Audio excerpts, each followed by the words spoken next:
Yellow. Oh, we're live. Hot mic, hot mic. Hot mic. Careful. Mic works. Yeah. Test. How's everybody doing? Woo! Excellent. All right, good event so far. Not a bad view, too. I'd be ignoring me and looking across the water if I was you guys. We have you up here, yeah. I feel bad for them looking at us, you're right. Indeed. But yeah, so I'm Josh Rose. I'm the CRO at FEVO. Excited to sort of lead this next session with two of our terrific partners here. I guess first and foremost, FEVO is super excited to be partnered and be part of this event with Front Office Sports. Obviously, terrific event, great sort of sports and entertainment and media platform.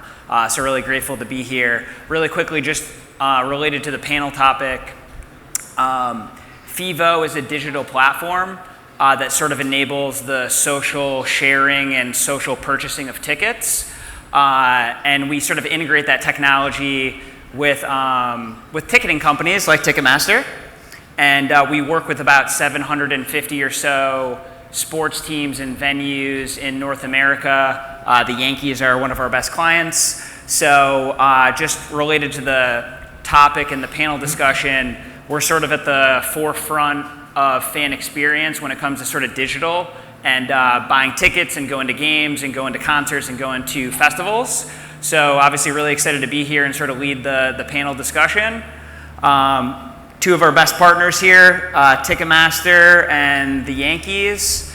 I'll sort of kick it to these guys to do sort of quick introductions on themselves. Mike, you want to kick it off? Cool, yes. Michael Chua, I am Global Vice President at Ticketmaster, Business Development and Strategic Partnerships, focused on creating best-in-class product partnerships with partners to surface discovery of our events and in some cases enable off-platform ticketing. So truly an honor to be speaking to you guys today and be joined by our partners and our clients, but above all friends. Yep.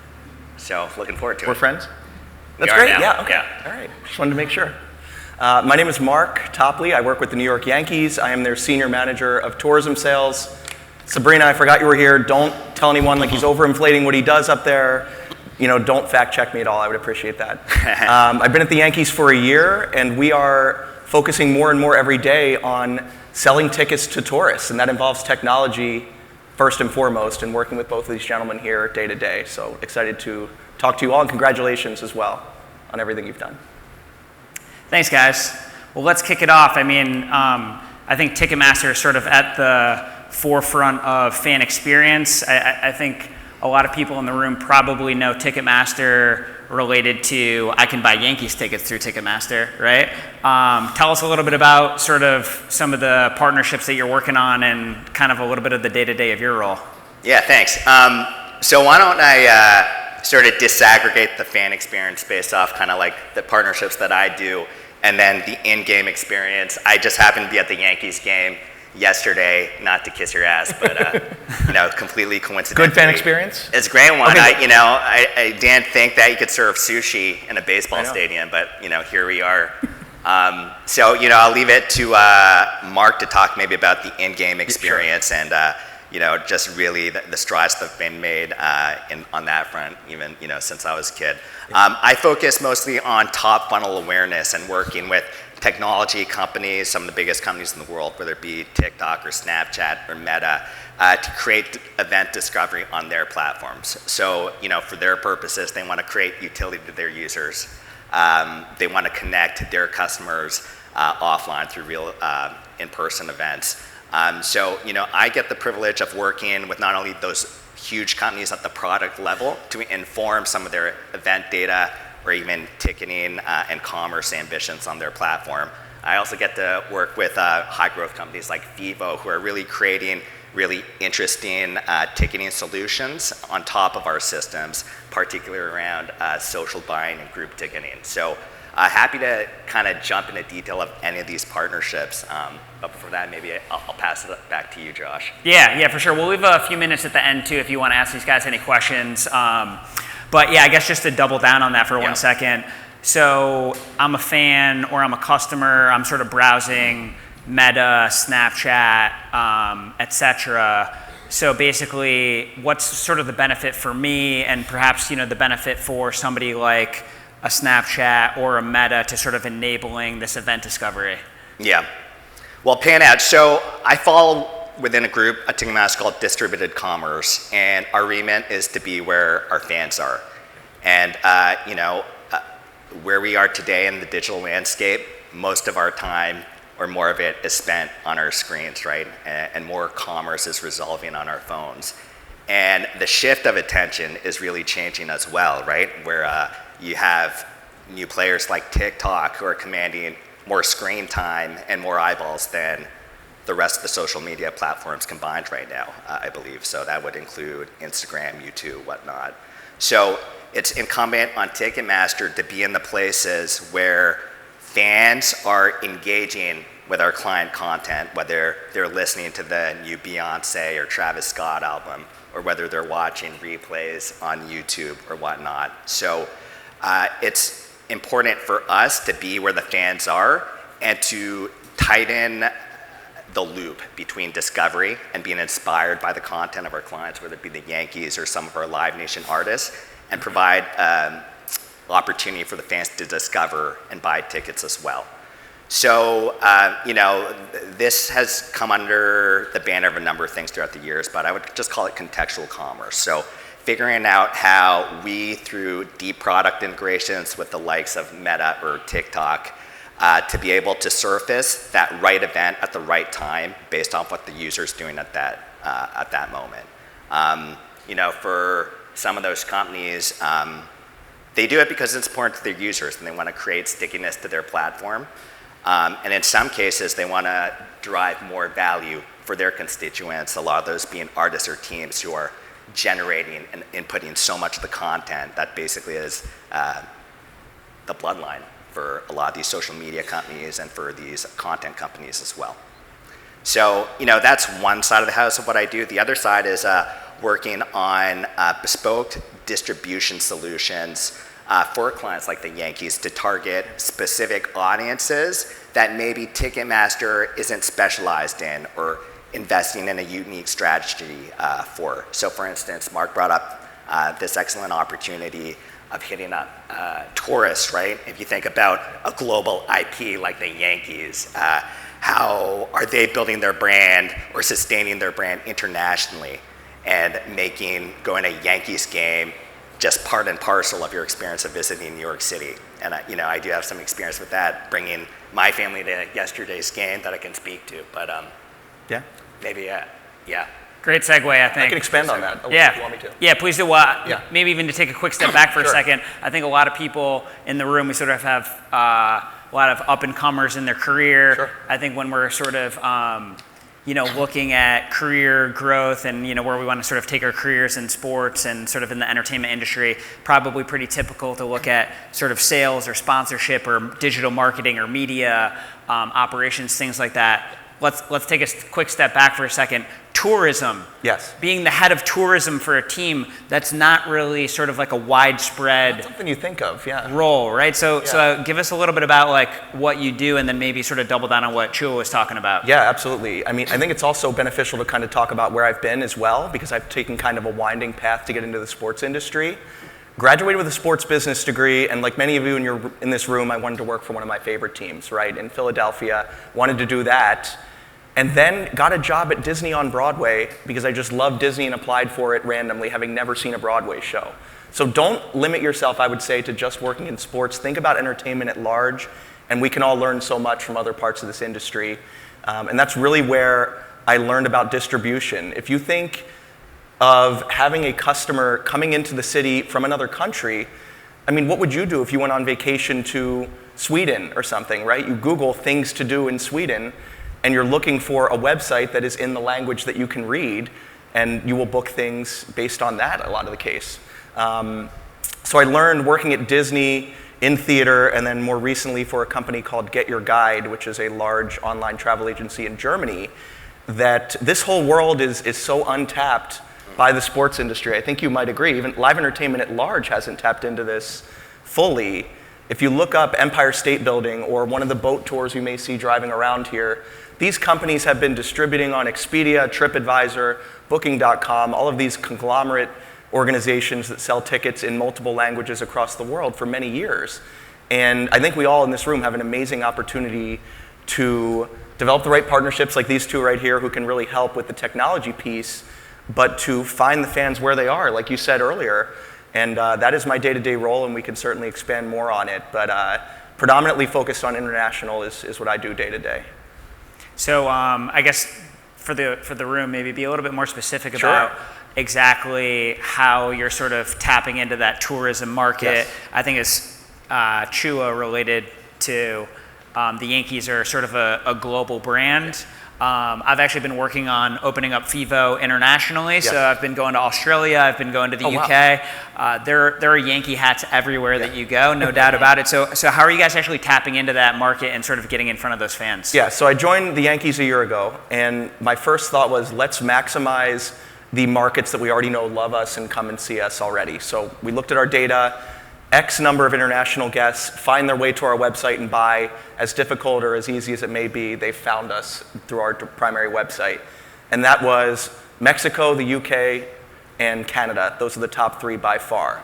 So my focus was to work with companies like FEVO and Ticketmaster who have these technological solutions that allow us to connect to these travel agencies that sell in these countries and to onboard as many of those high-quality distributors as I possibly could in year one.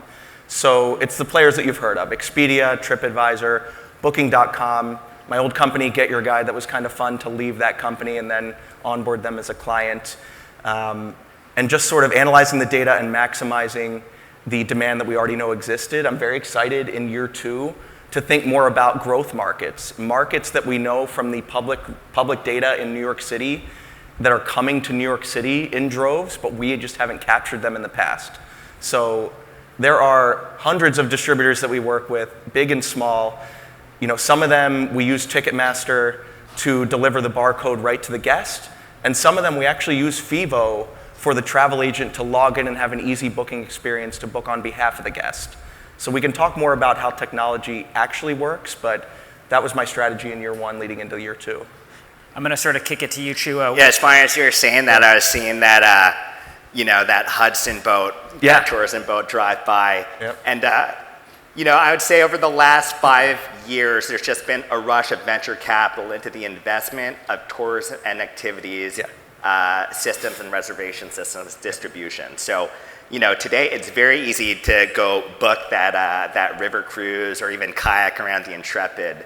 And yet, getting a Yankees ticket on any of these OTAs, whether it be Get Your Guide or Expedia, is truly a novel concept. And we are really just scratching the surface, both into crystallizing the business opportunity. And, we all work in sports. You might think that going to a destination market like New York or LA, you might want to see the Lakers or the Yankees as part of that experience.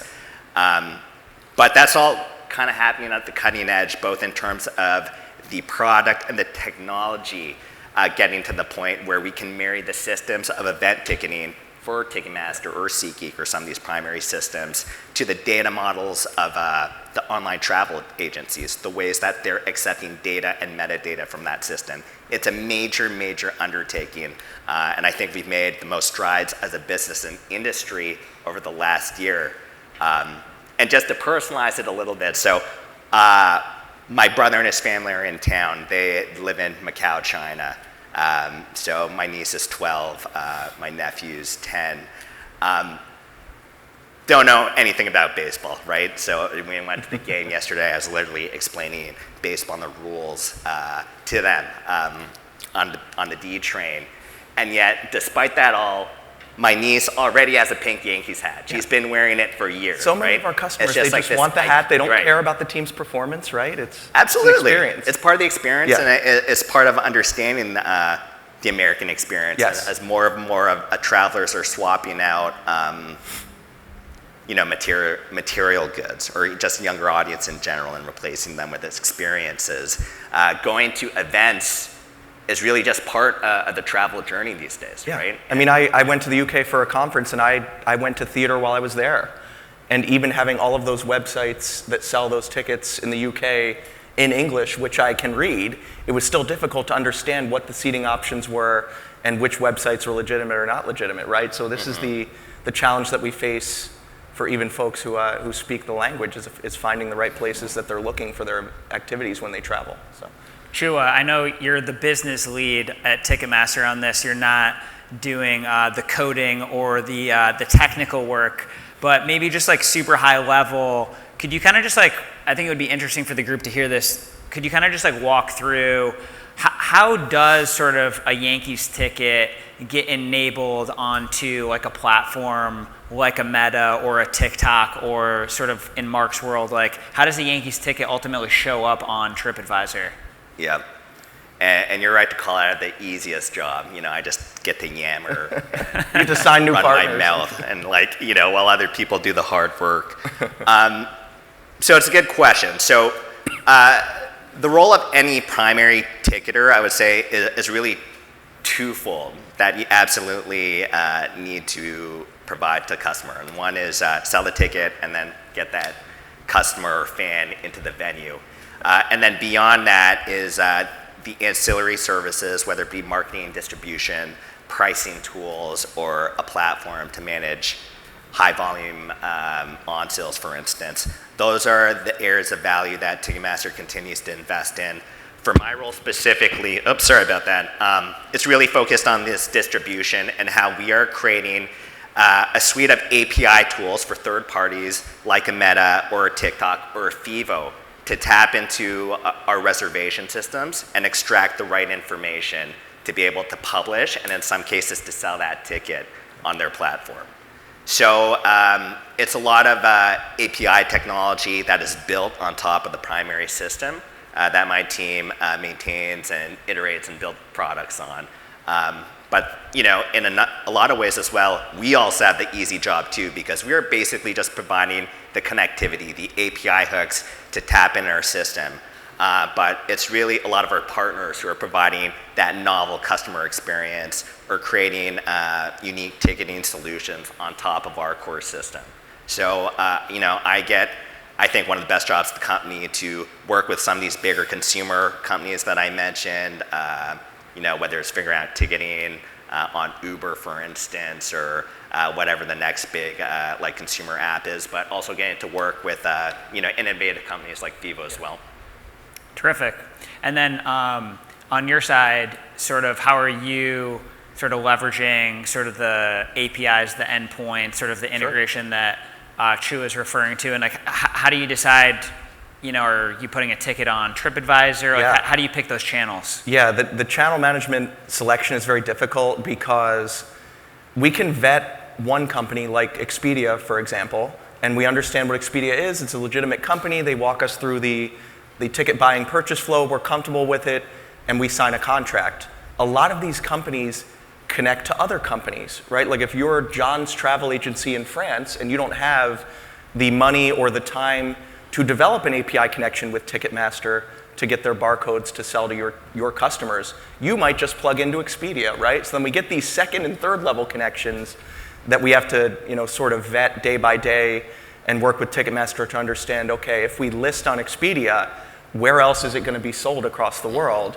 And that's an ongoing challenge to make sure not just the partner that we signed a contract with is abiding by all the rules, representing us in the right way, describing what a baseball game is in the right way to the customers, but all of their distributors as well. It's quite a challenge, but like I said before, the first year I was really selecting ones that I knew sold well in the countries that already like baseball and come to us in some form or fashion. It's really, really exciting to work with Michael and his team and your team at FEVO to uncover more companies and find that next up-and-coming e-commerce experience, whether it's app or web-based, that we can be at the forefront of. So every day we're onboarding more and more. I don't think we're limiting ourselves to a certain number of partners, because another fun thing to mention is that in year one, Ticketmaster gave us the data that 92% of these buyers were new to our database. So these are truly net new customers that we were not capturing in the last 3 years. I believe that's the time frame you look at when you give us that stat. So we're just going to keep doing more and more. You said a comment before that I thought was really cool. Yeah. just around sort of meeting customers where they are, right? And I think sort of on the, when I go to book travel into New York, if I can book my hotel room and my flight, but I can also add my Yankees ticket, or like one thing that I'm a huge fan of on the Ticketmaster integration side, I'm a pretty avid Spotify user, right? So the fact that there's sort of an algorithmic based sort of way to do event discovery and have Ticketmaster tickets for artists that I like sort of show up natively in platform. I think you said it at the beginning, which is this is sort of the fan experience at the top of the funnel, right, on the digital side. But I think sort of a big theme here in how, like, from my perspective, how partners, brands, teams are sort of winning is we got to sort of meet customers where they are, right? And ultimately, as you alluded to, nowadays that's mostly on my digital device, right? Yeah. For better or for worse, I think we're all addicted to our digital devices these days. I think we all get that screen time report on Sundays that is just more depressing week on week. Yeah, it makes especially during I football just season live when on you're my checking phone. fantasy and you're watching Red Zone. I should pay attention to my child. Yeah, no, you're absolutely right. And look, at the end of the day, where fans are spending their time, those companies have a much keener sense of interest and demand for any of our clients, whether it be a specific artist or even a team, right? So working with them in a way where they can surface demand in a contextual and targeted manner based on what we know, like Spotify, you brought a good example. They are keenly aware of what you're listening to, right? So providing them basically the ability to tap into our data and surface that content to their users in a way that they can only uniquely understand them. That's the name of the game. Yeah, awesome. So I just want to be cognizant of time. We'll open it up for some questions in a minute. Maybe one more question for each of you before we sort of open it up. Just being that it's sort of an up-and-comer sort of group of rock stars here in the industry, people looking for career growth. Chua, I guess, how did you sort of find your path into what you're doing now, which is sort of knocking on the door of some of the coolest companies in the world? You mentioned TikTok, Meta, Spotify. I guess, from a career perspective, how did you sort of land where you are? That is a good question. That is a great question. Well, I would characterize my career as a meandering path through the live events business. So, I was at my college bookie, so I was bringing big acts to campus, and I thought, that's definitely what I wanted to do.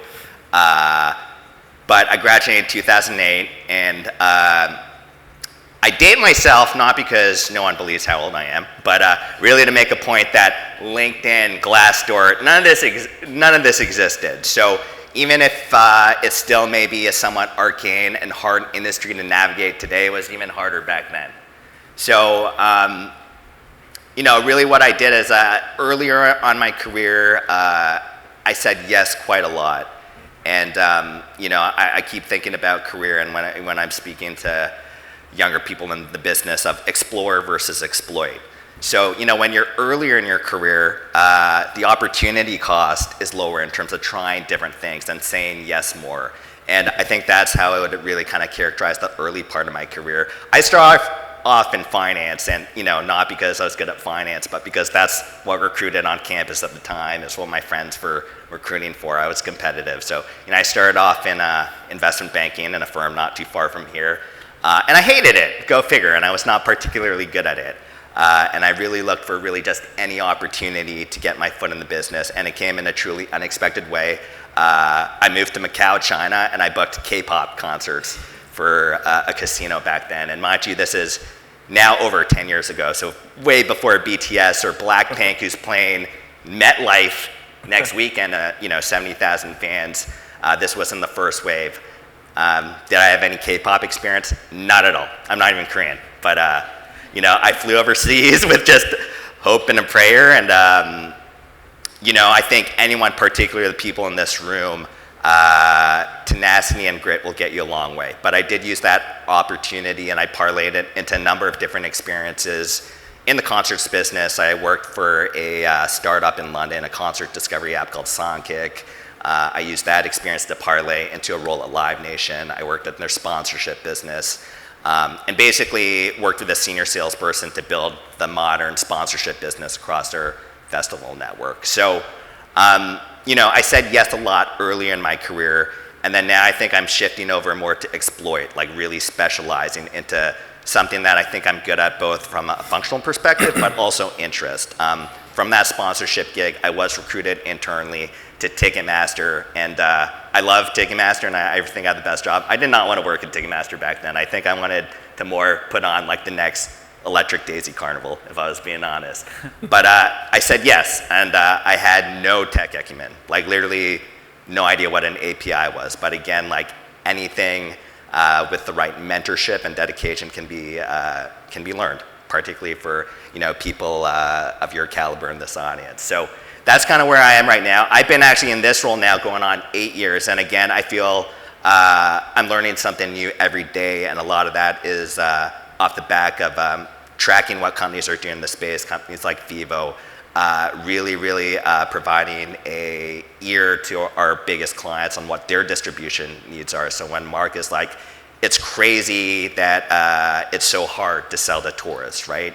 For me, that challenge speaks opportunity and keeps me interested. So I forget the question, but great answer. Anyways. That was a really good answer, yeah. Thank you. And then for you, Mark, your role doesn't really exist on a mass level in the industry. You're kind of pioneering something new. So you gave a little bit about your background starting at Disney. But yeah, sort of how did you get into the Yankees and how, you're sort of a startup like within a bigger company. So just walk us through that. It's funny, that's actually how I view a lot of my old roles, right? So when I worked at Disney on Broadway, The Lion King, these are large enterprises, but it's still a part of the larger Walt Disney Company, right? We're in New York, most of their other employees are elsewhere. So that was a very entrepreneurial group of 150 to 200 people that were trying to put on Broadway shows.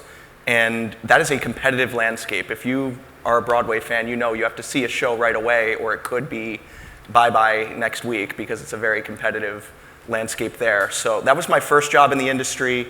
I then parlayed that into a job at Cirque du Soleil, and that was really interesting. Cirque du Soleil opened up an office in New York, and they firstly decided to open a Broadway show where it was song and dance, and then the acrobats would start flying through the air like a regular Cirque du Soleil show. So that was really interesting to be able to lead a team, took what I learned from Disney, and build that sales team at Cirque du Soleil.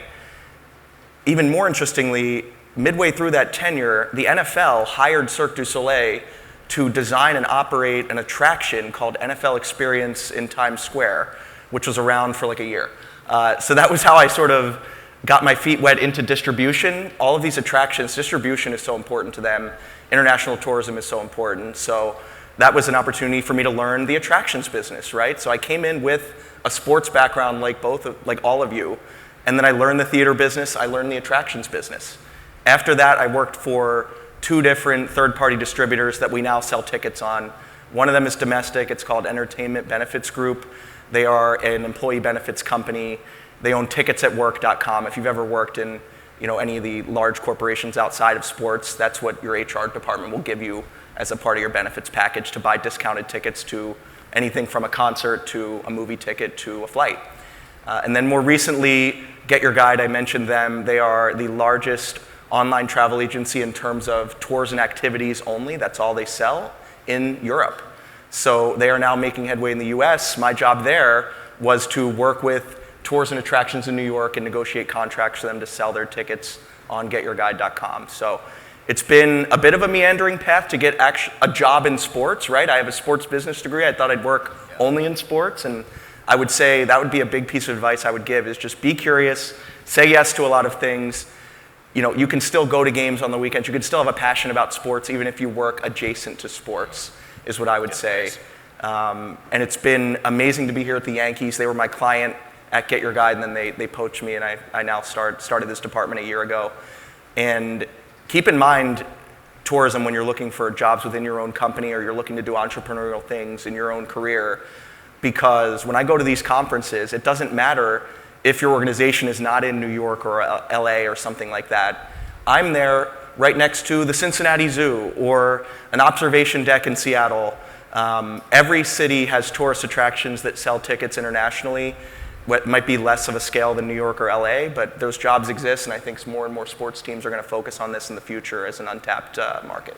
Agreed. Yeah. Agreed. You agree? Yeah. I do, and I think you two would probably both agree with me. It's sort of a weird economic landscape out there. There's sort of calls of recession, and what's going to happen with rising interest rates. But one thing's for sure, like the experience economy, concerts, sports games, travel are in a massive sort of bull market, and it's a good time to be in the experience economy. Think about when in you a post-COVID travel. world, right? When you travel, you don't talk about the hotel or the flight. You talk about what you did when you were there. So That's right. That's never going to lose its popularity, in my opinion. Not in that, like we live in an economy and society that puts a premium on scarcity, right? It's this sense of FOMO or Taylor Swift. Taylor, Sure well, I didn't want to bring her up, but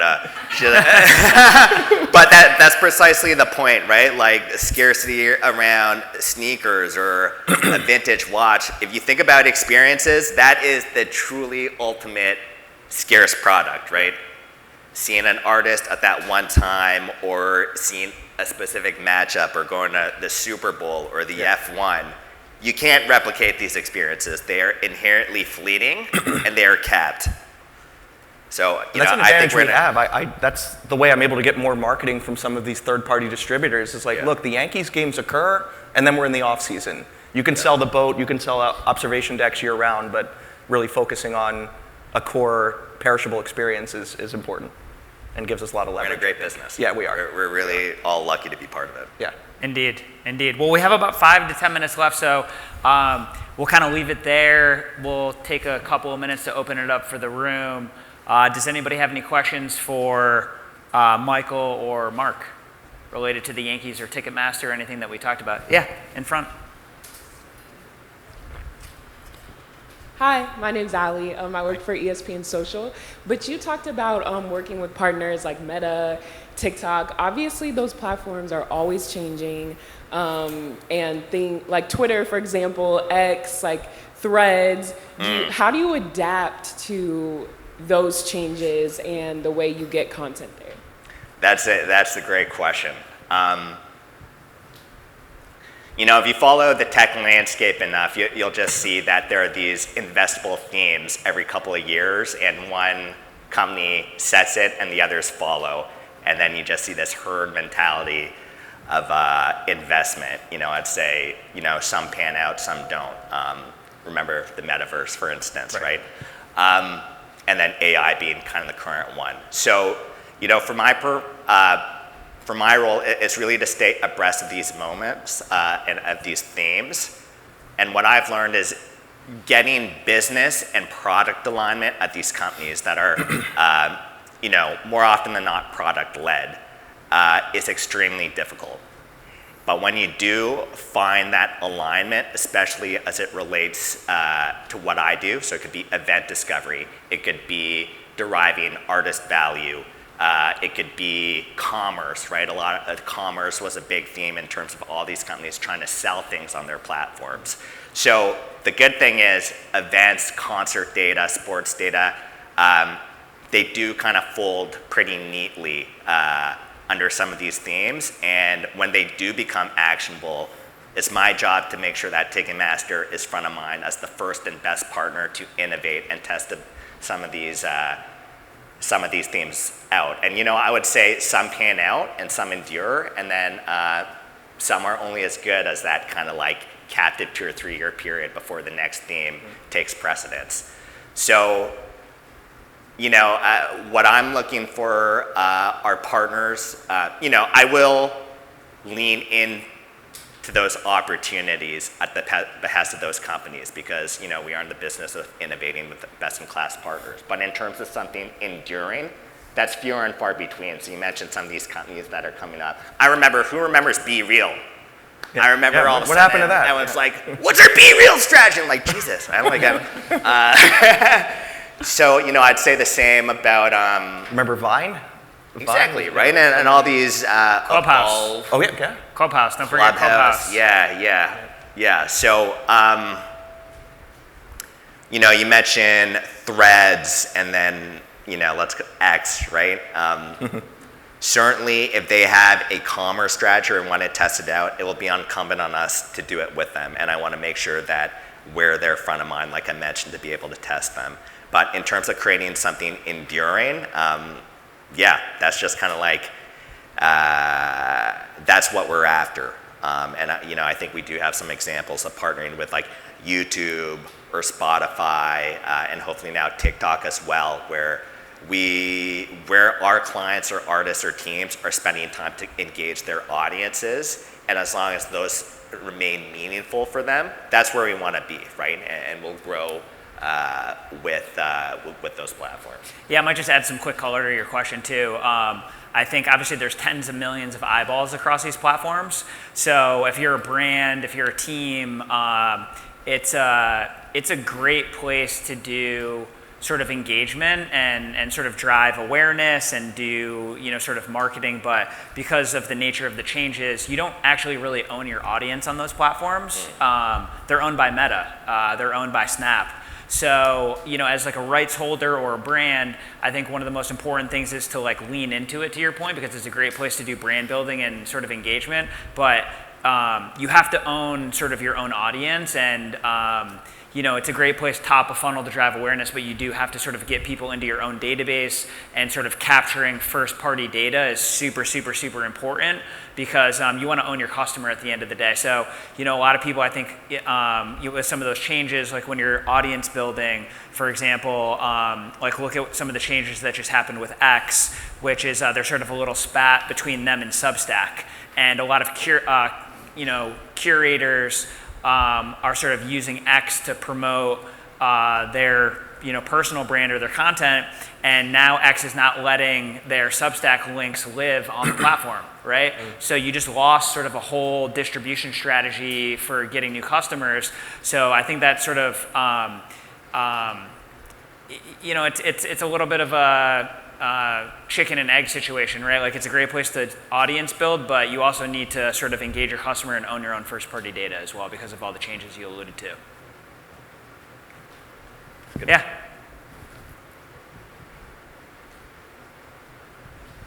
Yeah, this is a question for Josh. You said you're expanding into the UK. I'm moving to London in November. I'm curious what challenges you found in global expansion, given maybe the different membership models or different ticketing landscape that there is in UK or globally. Yeah, it's a terrific question. There's a lot of similarities to the markets, and then there's a lot of nuances as well. I would say for us, we work with rights holders to help them sell more tickets and inventory, hospitality, suites, things like that. So obviously you look at the UK and you're like, oh, well, we should be working with the Premier League, right? Well, actually, they don't need a lot of help selling inventory.